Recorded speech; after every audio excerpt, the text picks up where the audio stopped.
अब चुनाव से ठीक पहले कांग्रेस ने बीजेपी ने खेल किया है, 28 दलों में फूट डाल दी एक तरीके से। नीतीश जी पहले लीड कर रहे थे उन 28 दलों को, अब वो एनडीए में आ गए, इसका फ़ायदा मिलेगा बीजेपी को? बिल्कुल बीजेपी को मिलेगा। और मैं तो ये बताता हूँ कि ये एक तरफा चुनाव होगा। अच्छा। अब भी एक तरफा चुनाव होगा। किसी के मैं कह रहा हूँ 30, 34, 35, 50 दल बना लो, किसी में दम नहीं है। अभी फिलहाल जो लहर चल रही है, लॉजिकली ले लो आप, जो मोदी ने कर दिया ना 10 सालों में, वो कोई नहीं कर पाया। और पूरे हिंदुस्तान है लहर चल रही है, डर नहीं है, तो फिर नीतीश जी को इतनी जल्दी क्या थी लाने की? ना मत लाते, आपकी पार्टी को छोड़ के गए, आपके नेता ही ने कहा दरवाजे बंद हो गए, लहर चल रही है तो जीत जाते भाई बिना नीतीश जी के। किसी को सम्मानित करने से, कर्पूरी ठाकुर को सम्मानित करने से अगर वहाँ की राजनीति उथल पुथल हो गई, ये मोदी का डर है। हम सम्मान दे रहे हैं, हम कब कह रहे हैं आप सीट छोड़ के खड़े हो जाओ? हम कब कह रहे हैं कि लालू प्रसाद यादव फैमिली डर जाओ? हमने तो एक सम्मान दिया है, एक चीज़ दी है बस, उससे पूरी बिहार की राजनीति खत्म हो गई। हमने तो सम्मान दिया था ना। हमने कब कहा कि भैया हम चुनाव लड़ रहे हैं, हम ये कर रहे हैं, वो कर रहे हैं? हमने कुछ नहीं बोला। अब तुम क्या क्या समझ बैठे हो वो तुम्हारी हेडेक है। लेकिन ये मैं अभी भी साथ में नहीं हूँ नीतीश कुमार के कि वो बीजेपी में आना चाहिए और बीजेपी को एक्सेप्ट करना चाहिए। अभी फिलहाल एक्सेप्ट नहीं किया भाई साहब, ऑफिशियली कुछ भी नहीं हुआ है। ये तो आप बोल रहे हो, आप अपने अनुमान लगा रहे हो, ठीक है ना? मैं अपना अनुमान लगा रहा हूँ, ठीक है? 4 से 5 बार इन्होंने दल बदल लिया नीतीश कुमार ने, इतने उसमें, ठीक है? पहले उसके साथ, इसीलिए नाम इनका दल बदलू पड़ गया या पलटू राम पड़ गया। और मैं अब भी पक्ष में नहीं हूँ कि नीतीश कुमार जैसे बंदे बीजेपी में आने चाहिए। चलो अगर बीजेपी में, चलो ठीक है, दम रखती है, मैं आपकी बात से सहमत हूँ। अगर वो बीजेपी में आ जाते हैं तो मुख्यमंत्री बीजेपी को उनको बनाना चाहिए, अपना मुख्यमंत्री बिल्कुल नहीं पे लाना चाहिए कि मुख्यमंत्री अब बीजेपी का होगा। क्योंकि क्या तो पालिया बिहार ने, जब वो मुख्यमंत्री थे क्या पालिया बिहार ने? 3 बार मुख्यमंत्री हो गए, क्या पालिया? बिहार वहीं का वहीं है। बिहारी आज भी नौकरों की तरह घूम रहा है पूरे देश के अंदर, आज भी नौकर बना रखा है। आज भी बिहारी को बिहारी कहने पे उसको गाली सी लगती है। तो क्या फ़ायदा है? आज पूरे बिहारी समाज को, पूरे बिहार को एक साथ मिलके सोचना पड़ेगा कि हम कहाँ भैया कहाँ की वोट डाल रहे हैं हम। अब मोदी जी के अलावा कोई विकल्प नहीं है देश को डेवलप करने का। चलो युवा है हमारे साथ। हाँ जी, बहुत बढ़िया डिसीजन है, बहुत बढ़िया मुख्यमंत्री है मुझे लगता है। क्योंकि ऐसा नहीं लगता आपको? मुझे लगता है, क्योंकि पर्सनली ऐसा फील होता है कि अगर बंदा जीत रहा है 4-5 साल से, तो हमें ग्राउंड पता नहीं है कि बिहार में क्या चल रहा है क्या नहीं चल रहा है। अभी हमें जहाँ के रहते हैं हमें यहाँ का पता है। तो बिहार के लोग अगर उनको चुन रहे हैं तो मेरी समझ से भाई अच्छा होगा कुछ, तभी चुन रहे हैं। आपकी नॉलेज के लिए मेरा नाम राहुल है और मैं गाज़ियाबाद से हूँ और मेरा फ्रेंड है।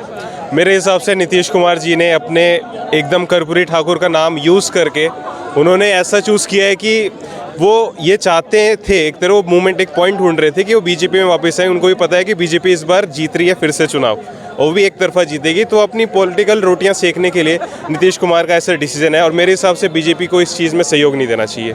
वही मैं कह रहा हूँ, एक तरफ तो अमित शाह ने कहा था कि एनडीए यानी कि बीजेपी के लिए नीतीश कुमार के दरवाजे हमेशा बंद है, नीतीश कुमार कभी आ नहीं सकते। अब बीजेपी को क्या जरूरत पड़ गई? इलेक्शन से 2 महीने पहले उनको अपनी पार्टी में ले आए। क्या मैसेज देना चाहती है बीजेपी? अब मैसेज, क्योंकि पॉलिटिकल लीडरशिप बीजेपी के अलग है और जो वहाँ पे लोकल कार्यकर्ता है वो इस चीज़ को समर्थन नहीं करते। मेरे भी कुछ दोस्त हैं बिहार से जो इस चीज़ से जुड़े हुए और बिल्कुल नहीं चाहते थे कि नीतीश कुमार इस जगह पर आए। लेकिन वो इस चीज़ पे अगर वापस से अगर आना चाहते हैं तो मेरे हिसाब से ये सही नहीं रहेगा और बीजेपी को ये मे बी कुछ सीटों का बैकफायर हो बिहार में, बट ओवरऑल देखा जाए तो डोमिनेंसी रहेगी बीजेपी की इस बार भी। चलो अगर अभी तो कयास लगाए जा रहे हैं, औपचारिकता रह गई है अभी, अगर वो आ जाते हैं तो मुख्यमंत्री बीजेपी को उनको बनाना चाहिए या अपनी पार्टी का कोई मुख्यमंत्री हो?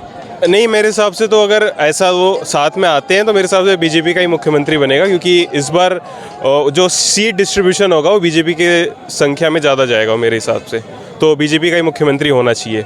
और अगर वो चाहेंगे भी तो लोग मोदी के नाम पे ही वोट, जो प्राइम मिनिस्टर अपने मोदी हैं, मोदी जी उनके नाम पर ही वोट मिलेंगे बिहार में भी। तो मेरे हिसाब से बीजेपी की तरफ से ही कैंडिडेट आएगा और ना कि नीतीश कुमार इस बार। मेरे को नहीं लगता वो बनेंगे इस बार मुख्यमंत्री। युवा हो देश के, 2024 का चुनाव नज़दीक है जी।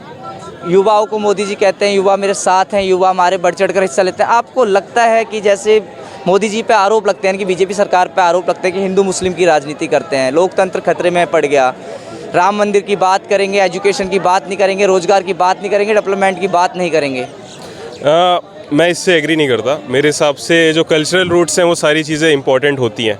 अगर एक कंट्री एज अ कंट्री हम अपने कल्चरल रूट्स को वापस से सही करना चाह रहे हैं तो उसमें मेरे हिसाब से कोई गलत पॉइंट नहीं है, वो एकदम सही पॉइंट है। जहाँ तक कि वह एजुकेशन की, तो एजुकेशन में हाँ ये कह सकते हैं कि जीडीपी पर कैपिटा जो जीडीपी होता है उसमें इन्वेस्टमेंट परसेंटेज जैसे इंडिया का 1.5 के अराउंड है, तो वो 2% हम लोग का गोल रखा हुआ है हमने 20 सालों से, लेकिन वो हो नहीं पा रहा। तो मेरे हिसाब से ये चीज़ हमें इंक्रीज़ करनी चाहिए। तो एजुकेशन पे इन्वेस्टमेंट इंक्रीज़ होनी चाहिए, बट ओवरऑल देखा जाए तो एजुकेशन भी काफ़ी सही हो रही है। पर कैपिटा इनकम की इंडिया में इंक्रीज़ होती जा रही है लोगों की। प्रॉब्लम्स तो हर टाइम ही रहेंगी, ऐसा कोई टाइम नहीं होगा। इंडिया एक डेवलपिंग नेशन है तो इस हिसाब से प्रॉब्लम्स तो रहेंगी, बट हिंदू मुस्लिम वाला कोई पॉइंट है नहीं, क्योंकि कल्चरल रूट से किसी कंट्री को जब भी वो ऐसी चीज़ हुई है तो वो एक यूनिटी लाती है कंट्री में एज अ ओवरऑल कंट्री। अच्छा ठीक है, आप इनके साथी हो, दोस्त हो, दोनों की बात एक दूसरे से नहीं मिलती, वो इत्तेफाक रखते हैं, वो आगे स्वागत है, आप कहते हो मेरे को इनको नहीं लगता। एक चीज़ बताओ, 2014 और 2014 के बाद से देश में क्या बदलाव देखा? काफ़ी बदलाव है। जोश में बोलो, डर क्यों रहे हो? नहीं, सोचना पड़ता है ना बोलने से। काफ़ी बदलाव है 2014 से लेकर 2024 में। लाइक देश अभी एक पहले क्या था कि देश में एक तो पहले हम छोटे थे तो उतनी नॉलेज नहीं थी। अब की नॉलेज में ये है कि 2014 से 2024 में ये मेन डिफरेंस है कि रिकॉग्निशन जो मिल रही है इंटरनेशनल लेवल पे इंडिया को, वो काफ़ी अच्छा लग रहा है। और जस्ट बिकॉज कोई भी एक रिप्रेजेंट कर रहा है, जैसे अभी हमारे प्राइम मिनिस्टर हैं नरेंद्र मोदी जी, तो उनकी वजह से मिले चाहे किसी की वजह से मिले, एक रिकॉग्निशन मिल रहा है, एक जो ओहदा मिल रहा है हम इंडियंस को, वो देख के काफ़ी अच्छा लगता। अगर हम डोमेस्टिक बात करें तो डोमेस्टिकली काफ़ी बदलाव आए हैं 2014 से लेकर 24 तक, तो डेवलपमेंट वाइज भी काफ़ी बेहतरी हुई है। राहुल गांधी जी के बारे में क्या विचार है? एक न्याय यात्रा लेकर निकले हुए हैं, उससे पहले भारत जोड़ो यात्रा करी, अपने आप को युवा कहते हैं बीजेपी ने बांट दिया है, नफरत फैला दी है पूरे देश में। क्या राय है राहुल गांधी जी का? नहीं, अगर वो अपने आप को युवा कहते हैं तो उनकी उम्र ऑलरेडी 50 साल हो चुकी है, तो वो युवा के हिस्से में तो मेरे हिसाब से नहीं आते। एनर्जी कह सकते हैं, एनर्जी में भी उनकी युवा वाली हो, बट एज के हिसाब से तो युवा में नहीं है। और जहाँ तक बात आई भारत जोड़ो यात्रा, ये सब एक तरह से ढकोसला है कांग्रेस का, और इसमें कोई कोई मतलब वाली बात नहीं है।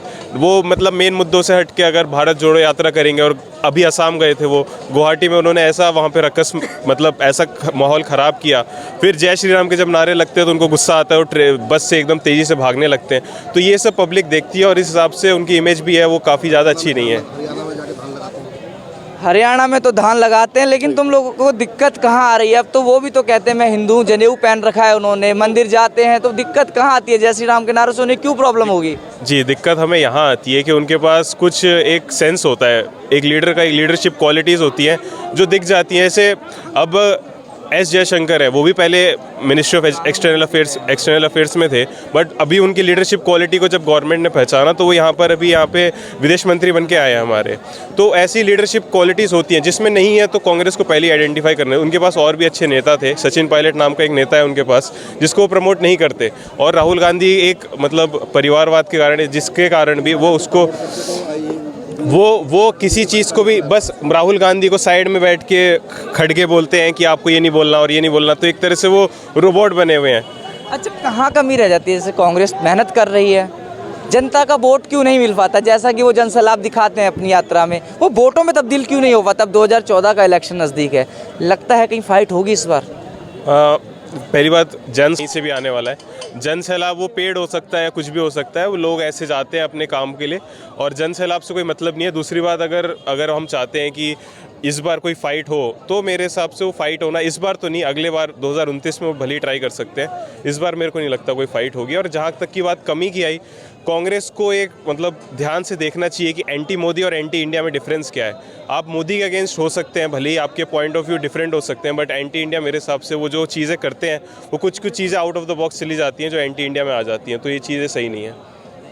उत्तर प्रदेश से आते हो आप, अहम रोल है उत्तर प्रदेश का। कहते हैं कि जो प्रधानमंत्री की कुर्सी है वो उत्तर प्रदेश से होकर गुजरती है, अच्छी खासी सीट हैं लोकसभा की वहाँ पे। योगी जी कैसा काम कर रहे हैं और 2024 में क्यों वहाँ की जनता बीजेपी को ही वोट करे? देखिए, उत्तर प्रदेश में अगर आप स्टैटिस्टिकल वे से देखा जाए तो उत्तर प्रदेश की जीडीपी हर साल बढ़ती जा रही है। वहाँ पर जो प्रोडक्शन है वो भी बढ़ता जा रहा है, जीएसटी जो रजिस्ट्रेशन है वो भी बढ़ता जा रहा है। उसके बाद अगर आप देखें, जो गुंडा राज था, एक तरह पहले का जो गुंडा राज कहते हैं, क्रिमिनल वगैरह थे, वो भी कम होते जा रहे हैं काफ़ी ज़्यादा। जो पुलिस की व्यवस्था है वो काफ़ी इंक्रीज़ हो रही है, हॉस्पिटल्स बनाए जा रहे हैं। उत्तर प्रदेश जैसे राज्य से जो कम से कम यूएसए से बड़ा है पॉपुलेशन के हिसाब से, ब्राज़ील से बड़ा है, रशिया से बड़ा है, जो मतलब वर्ल्ड के सबसे बड़ी कंट्रीज़ हैं लैंड मास के अकॉर्डिंग, तो अगर उन सबसे बड़ा है तो उसको मैनेज करना भी एक अपने में बहुत बड़ी मतलब उपलब्धि है जो योगी जी कर रहे हैं। हाँ, कुछ डेवलपमेंट वाले पॉइंट्स हैं, जैसे सिटीज़ में और टेक्नोलॉजी का यूज़ किया जा सकता है, रेड लाइट वगैरह इन सब पे, स्टॉपेज वगैरह पे, इन सब पे यूज़ किया जा सकता है टेक्नोलॉजी का, बट वो सब चीज़ें भी हो रही हैं। स्टार्टअप वगैरह को और प्रमोट किया जा सकता है। तो ऐसे उत्तर प्रदेश जैसे नोएडा अभी ये हम लोग का एक हब बनता है, जैसे बेंगलोर है इंडिया में, तो अगर वो नोएडा में शिफ्ट हो जाएगा तो उत्तर प्रदेश के लिए काफ़ी ज़्यादा हेल्पफुल है। 2024 में तो मोदी, उसके बाद एक एज फैक्टर आएगा मोदी जी के साथ। 2024 के बाद बीजेपी में अगर किसी को प्रधानमंत्री देखना चाहते हो तो किसको देखोगे? ये तो अभी 2024 जैसे 29 की आप बात कर रहे हैं, तो मेरे हिसाब से योगी आदित्यनाथ ही होंगे जो मोदी जी के मतलब उत्तराधिकारी की तरह रहेंगे। बट अब जैसा भी हो, मेरे हिसाब से एज अ पॉलिसी जो बीजेपी रखेगी वो सही रखेगी डेवलपिंग के लिए। ठीक है, युवा हैं, वे बाकी से जवाब दिए, चाहे नीतीश कुमार हो, चाहे उत्तर प्रदेश की राजनीति हो, चाहे राहुल गांधी हो, चाहे 2024 का चुनाव हो, वे बाकी से जवाब दिए हैं, अपनी राय रखी है और कहा है कि जो मोदी जी ने किया है वो शायद कोई नहीं कर